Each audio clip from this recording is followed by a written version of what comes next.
Perdu au fond des bois ou sur une île paradisiaque, l'habitat écologique n'en finit pas de s'inventer aux quatre coins de la planète. Nombreux sont les pionniers qui cherchent des solutions pour préserver nos ressources naturelles et permettre au plus grand nombre d'accéder à ces nouveaux habitats aux normes écologiques irréprochables et visionnaires. Quand l'architecture devient plus verte, c'est notre monde qui change. Et c'est tout de suite dans Écologie.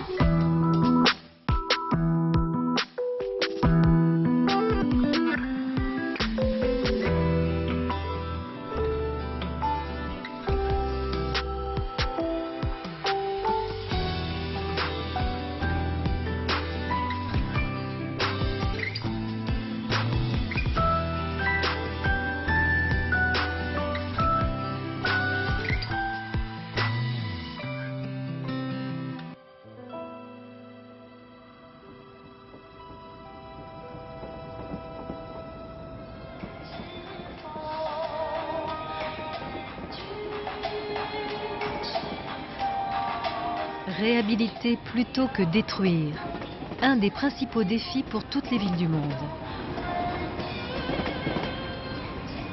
Trace d'un passé glorieux mais révolu, les friches industrielles se sont multipliées ces dernières années et connaissent désormais une nouvelle jeunesse au prix de résurrections ambitieuses pour devenir des modèles éco-responsables.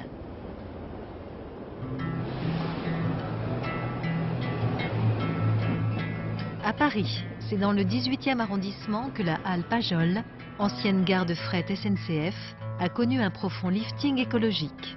Laissé un temps à l'abandon, le bâtiment est aujourd'hui l'emblème d'une rénovation exemplaire et redonne vie au quartier de la Chapelle, l'un des plus populaires du nord-est de la capitale. Quand on réhabilite, on ajoute la contrainte de la réhabilitation. Donc il y avait un vrai défi d'ingénierie, on va dire, dans ce sujet-là. Donc là, pour nous, c'était vraiment un sujet d'engagement pour prouver quelque chose. Prouver que la réhabilitation aussi est un terrain de la démarche éco-responsable dans la construction. Nichée entre la gare du Nord et les voies ferrées de la gare de l'Est, la halle Pajol, avec sa façade en bois et sa gigantesque structure métallique, détonne dans le paysage urbain. Autre particularité, le bâtiment arbore une impressionnante toiture recouverte par 3500 mètres carrés de panneaux photovoltaïques qui en font l'une des plus grandes centrales solaires urbaines de France. Mais comment faire d'un ancien entrepôt industriel délabré un modèle d'architecture durable? Comment transformer une halle ferroviaire construite en 1926 en un bâtiment passif et faire d'un quartier jusqu'ici délaissé un nouveau pôle d'attractivité?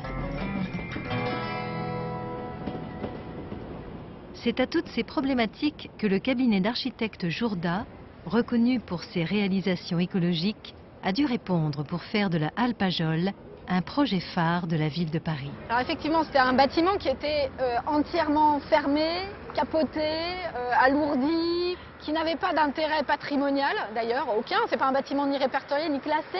Ce bâtiment, il a l'intérêt de son volume. Et du coup, ce qu'on s'est dit, nous, c'est que pour révéler ce volume et cette fonction d'abri que peut avoir une halle, il était plus intéressant de se débarrasser de tous les rajouts, de retrouver ce qui est son intérêt, c'est-à-dire la charpente métallique du début du XXe siècle, et de venir se glisser ensuite dessous de manière complètement indépendante pour installer les bâtiments neufs sous cet abri qui donc fait à la fois parasol et parapluie. C'était aussi accompagné par une idée de moyen et de long terme. Faire des objets qui fassent que 10 ans, 15 ans, 20 ans, 100 ans plus tard, on ait un même objet figé, mais de se dire que ce bâtiment, il existe là depuis 100 ans, et peut-être que dans 50 ans, on pourra se séparer d'une partie du bâtiment ou d'une autre pour installer autre chose, un autre type de programme, et ça n'est possible que si on se glisse dessous. Voilà.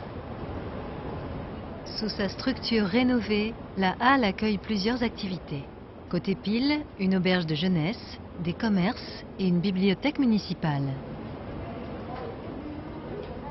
Côté face, un jardin couvert de 9000 m². De quoi offrir un nouveau cadre de vie à des riverains pleinement investis dans la revitalisation du quartier et heureux de profiter de toutes ces nouvelles installations. Je suis là depuis plus de 30 ans. Oui, plus de 30 ans. que je suis dans le quartier, donc je l'ai vu bouger, je le vois bouger. C'était une rue morte, on va dire. Il y avait très peu de passages, très peu d'activités, puis il y avait très peu de commerçants. Et puis en plus, on avait un immense mur qui faisait tout le long de la rue. Et c'est vrai que depuis qu'ils ont fait les travaux en face, ça commence un peu à bouger. On commence à avoir des commerces un petit peu sympas, des gens sympas d'ailleurs. Bon, c'est pas des commerces très classiques, certes, mais bon, voilà. Ce genre d'endroit, ça c'est super sympa dans le quartier. Et puis, la vue, c'est quand même plus agréable que ce que c'était avant. Ça fait une grande esplanade, ça fait de l'air, ça fait du monde. C'est une vie. Et j'espère que ça va durer, parce que c'est vrai que c'est sympa.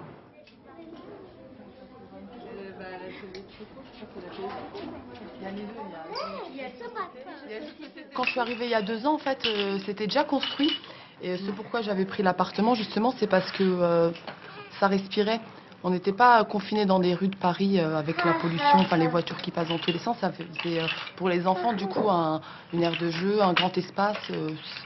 C'est assez agréable. Et puis les matériaux de construction, ça fait penser un petit peu. On contribue à préserver l'environnement. Donc oui, c'est plaisant, je trouve.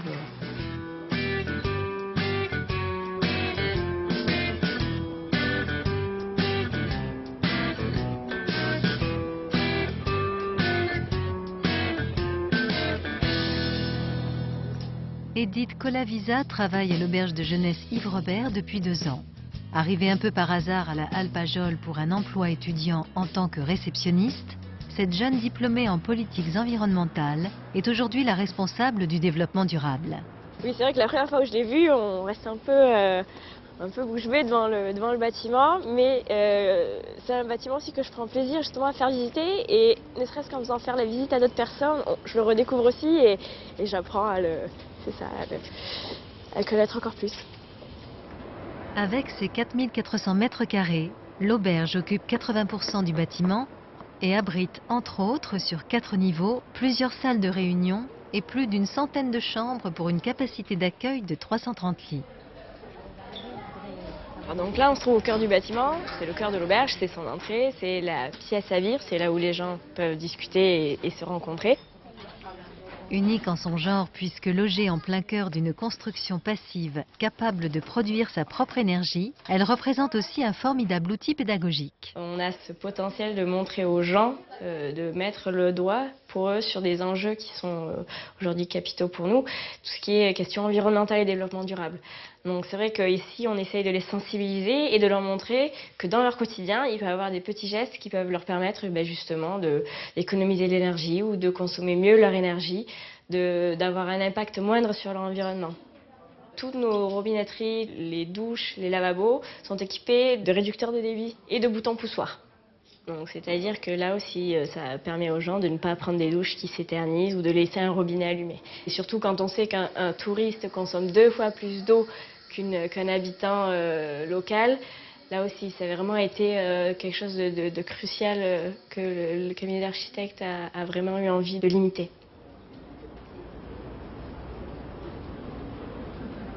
Quasi autonome en énergie, l'auberge produit ainsi sa propre eau chaude à l'aide de plus de 200 mètres carrés de panneaux solaires thermiques.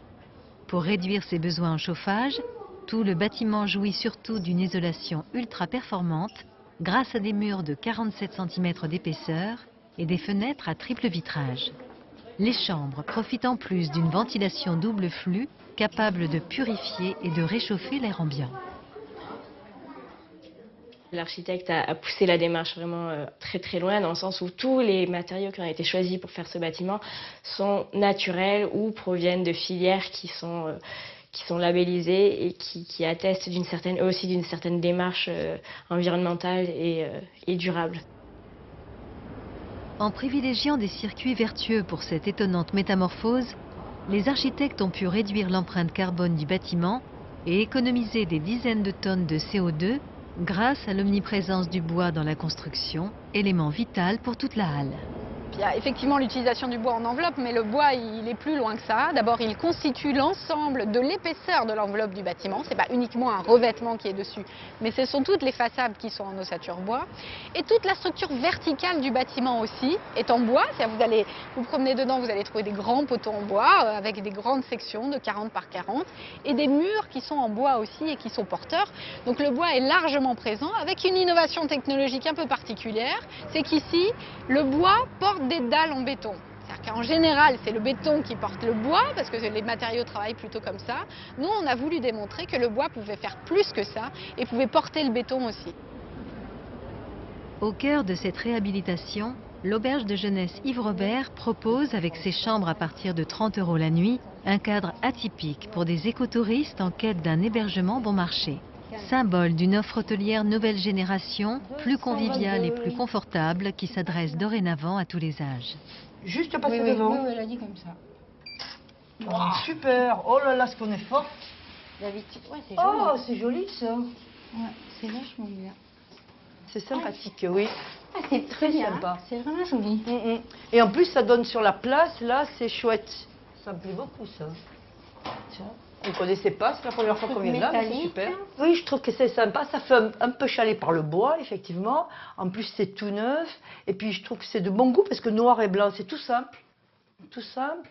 Mais en fait, c'est de très bon goût. Tout ce qui est métallique, là, ça fait joli, là. Oui, mais c'est un cet métallique armoire, noir, voilà, oui. c'est pas la même Non. chose. Je trouve que ça va très très bien. Belle réussite. Bon, ben, c'est bien. Hein. Écoute. L'architecture extérieure et même intérieure est très... Moi, je trouve que c'est très réussi. Oui. Dans le quartier, il y a l'air d'avoir des endroits assez bien. Hein. Ouais. Non, puis ne serait-ce que boire un coup dehors, là, maintenant, c'est super. Au soleil, en plus. Là c'est... Non, je pense que c'est... Non, c'est vraiment C'est un bien. point intéressant. Je trouve que c'est un endroit intéressant.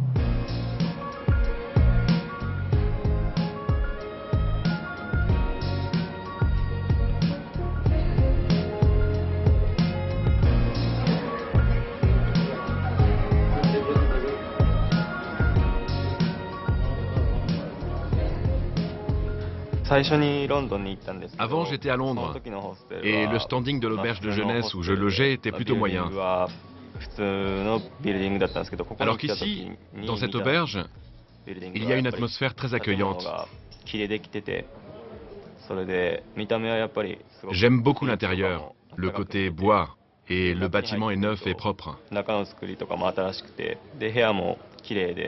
En plus, le prix est abordable. Alors j'en suis très content.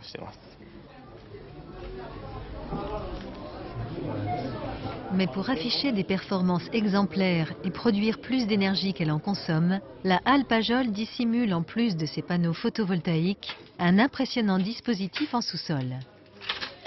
Donc c'est vrai que c'est un bâtiment c'est un très beau bâtiment, mais on a aussi le revers de la médaille quelque part, qui est toute l'installation technique pour le faire vivre. Donc là, nous entrons dans la salle des machines. À l'intérieur, les tuyaux indispensables au bon fonctionnement de la ventilation double flux s'étendent sur 140 mètres de long. En parallèle, le bâtiment regorge d'astuces plus sobres, mais tout aussi efficaces. Donc ça, c'est l'arrivée d'air du puits canadien. On prend de l'air extérieur qui en hiver est froid, on le fait circuler sous terre, dans les tuyaux qui sont environ 2 mètres sous terre. Et là, en fait, la température sous terre est plus chaude que cet air extérieur. Donc ça va le réchauffer, ça va lui faire gagner quelques degrés. Donc après, cet air, on le fait passer dans les centrales de traitement d'air. Et c'est celui après qui est insoufflé grâce au double flux dans les chambres ou dans les autres pièces de l'auberge. A l'inverse, en été, la température souterraine étant plus fraîche que l'air extérieur, le puits canadien permet de refroidir le bâtiment. Autre atout, un ingénieux système capable de préchauffer l'eau des douches permet de faire face à la plus grosse dépense énergétique de l'auberge. Faire chauffer l'eau, c'est un besoin énorme de l'auberge parce qu'on a beaucoup d'hébergements, donc du coup pour les douches, pour les cuisines, la restauration. Donc là aussi, le cabinet d'architecte a travaillé à trouver des solutions alternatives et écologiques qui pourraient nous permettre justement d'arriver à réduire notre consommation d'énergie pour chauffer cette eau. Tout d'abord, on a un système de panneaux solaires thermiques qui nous permet de préchauffer notre eau sanitaire. On a des systèmes qui nous permettent de récupérer les calories à droite à gauche de différents dispositifs dans l'auberge pour pouvoir chauffer notre eau sanitaire. Donc c'est le cas par exemple de ce dispositif ici qu'on voit là, qui s'appelle un power pipe, qui en fait consiste à récupérer les calories des eaux grises. C'est-à-dire que lorsqu'on prend une douche, l'eau chaude qui s'écoule, on la fait passer dans un circuit qui nous permet donc de récupérer la chaleur de cette eau pour pouvoir à nouveau préchauffer notre chaude sanitaire qui va resservir par la suite. Mais là où la halle tire toute son énergie, c'est avec sa toiture solaire. Profitant d'une orientation plein sud, idéale pour capter les apports du soleil tout au long de l'année et ainsi couvrir tous les besoins en électricité de ces différents équipements. Cette toiture, c'est une centrale solaire photovoltaïque pour produire de l'électricité. Ça représente environ 410 000 kWh à l'année. C'est encore une des plus grandes centrales solaires urbaines en France. Il y a peu de gens au final qui réalisent vraiment l'étendue de notre démarche et ce que ce bâtiment a dans le ventre au final. Donc du coup je m'en lasse pas et c'est vrai que je réalise quand même un petit peu la chance que j'ai de travailler dans un tel cadre. J'ai vraiment l'impression d'apporter ma pierre à l'édifice et d'avoir une petite contribution. Pionnière grâce à ses qualités environnementales, la halle Pajol est encore l'une des rares constructions urbaines à énergie positive. En 10 ans, on a rentabilisé l'opération sur la production d'énergie solaire. C'est extrêmement intéressant. Et sur la partie bois, ça y est, on est déjà positif en absorption de dioxyde de carbone. On stocke ici du dioxyde de carbone en permanence et on a rejeté autant d'oxygène. Donc oui, au plan écologique, c'est immédiat, on va dire, la rentabilité de l'opération.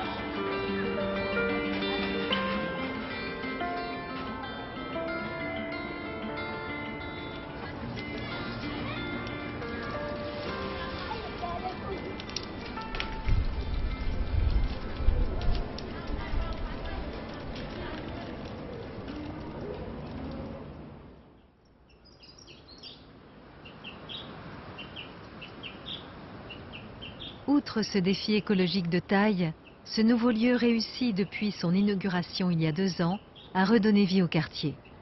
Des commerces d'un nouveau genre voient le jour, à l'image de Draft, à mi-chemin entre espace de travail partagé et atelier de création. On est venu pas sans grande conviction, mais sans connaissance. Et on a vraiment découvert la halle et on est tombé amoureux tout de suite de l'endroit. C'est un lieu qui est complètement atypique et quasiment unique dans Paris. Il y a très peu d'endroits aussi ouverts avec une façade tout en bois, 3500 m² de panneaux photovoltaïques qui alimentent le tout. Et puis avec le jardin couvert encore une fois de l'autre côté qui apporte aussi une proposition, une promesse dans le service, dans le coworking, qui est justement de sortir de chez soi, de ne plus être isolé, de pouvoir être dans un espace adapté. Et pour tous les créatifs qui viennent travailler ici, d'avoir un champ de vision qui est plus large que 30 cm, qui est la taille du bureau, et puis d'être face au mur, ça permet justement de pouvoir travailler plus sereinement dans un cadre de travail, mais aussi avec un environnement qui est agréable.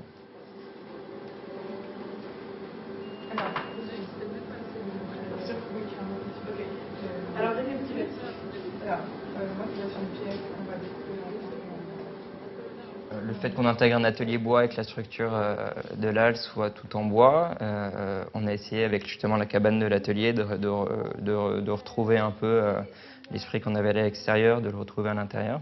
On n'a pas eu besoin de se mettre une contrainte par rapport au lieu.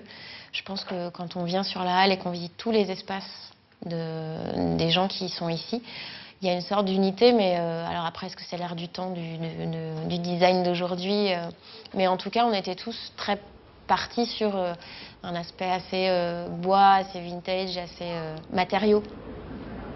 Au même titre que Anne et Quentin, d'autres jeunes entrepreneurs se laissent séduire par la halle Pajol et son potentiel. C'est ce renouveau qui a poussé Guillaume à installer sa sandwicherie sur le trottoir d'en face. Convaincu d'être guidé par la même énergie que ceux qui font Pajol, comme la surnomment ses habitués.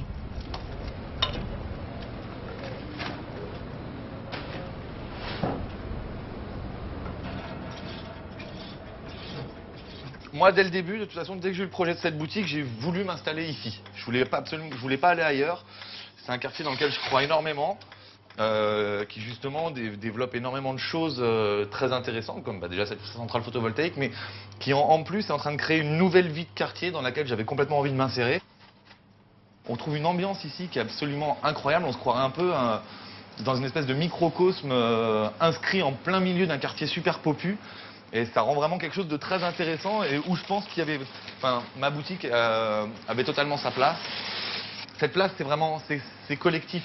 Si jamais je déversais du mazout dans les caniveaux, je pense que j'aurais pas beaucoup de clients dans le quartier qui viendraient me voir. Parce que ici, les clients sont quand même assez en recherche de produits bio, de produits issus d'une agriculture contrôlée. Et moi, voilà, dans ce sens-là, oui, j'essaye de le proposer. J'essaye de faire bosser aussi un petit peu les autres gens du quartier, par exemple avec mes fruits et légumes que je vais aller trouver au marché de l'Olive, qui est juste à côté. Enfin voilà, c'est des petites démarches. Je ne sais pas si ça peut être considéré comme écologique ou je pense pas d'ailleurs. Mais voilà, moi en tout cas, voilà la démarche à laquelle j'essaye de me tenir. C'est une forme de durabilité du quartier en tout cas déjà. Enfin, je crois. Hop. Et voilà pour toi. En plus, ça la monnaie, magnifique. En rénovant l'ancien entrepôt SNCF, la mairie de Paris voulait aussi offrir aux riverains un nouvel espace culturel qui jusqu'ici faisait défaut.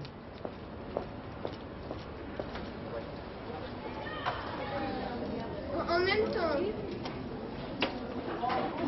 Ça a apporté un plus aux enfants du quartier parce qu'avant ça, il n'y avait pas forcément de bibliothèque ou de parc juste à côté. C'est vrai qu'il y a beaucoup d'enfants, même beaucoup de filles qu'elle a dans son école qu'elle retrouve ici. Et du coup, c'est vrai que c'est un moment de partage à travers les livres, à travers les différentes activités. Et je pense que c'est important pour les enfants aussi. Le fait de développer des idées comme ça, d'expliquer à nos enfants qu'il faut faire attention à la nature et de par la construction de ce bâtiment écologique, ben oui, pour l'avenir de nos enfants, c'est important. Mais aussi qu'ils fassent un petit peu attention à préserver l'environnement. Ouais.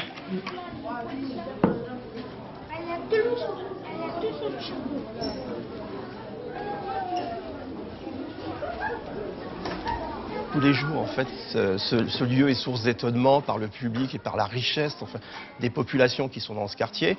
Au même titre que les commerces, elle fait partie de l'activité locale et que moi j'ai toujours été intéressé par les quartiers, le nouvel urbanisme, en fait la création d'entités, la façon dont la ville, notamment Paris, se développait. Et là on est justement à la lisière d'un développement parisien et je trouve que les problématiques que ça soulève sont très très intéressantes, quoi. C'est un bâtiment qui offre de nombreux avantages par rapport à son exposition, au choix de son emplacement, par rapport à son exposition solaire, par rapport à le choix de ses matériaux en termes d'isolation phonique et thermique. C'est vraiment un bâtiment qui présente énormément de qualité. Et le fait de penser qu'on produit plus d'énergie que l'on en consomme, en fait, est vraiment une donne intéressante, notamment elle rejoint toutes les problématiques sociétales actuelles. Et la bibliothèque enfin pour moi, dans mon métier, en fait, la bibliothèque doit être une résonance immédiate de toutes les problématiques qu'on trouve dans la société. Et la problématique écologique est vraiment maintenant une problématique qui revient, enfin qui est récurrente. Et ce bâtiment l'illustre et c'est agréable de vivre au sein de ce bâtiment, quoi.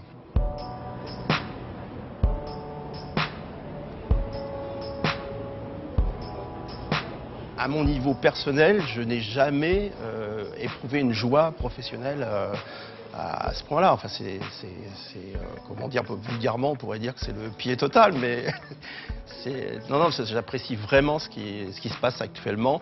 Et j'ai du mal à imaginer un autre avenir professionnel. Après, je ne vois pas comment ça pourrait être encore mieux que maintenant, là.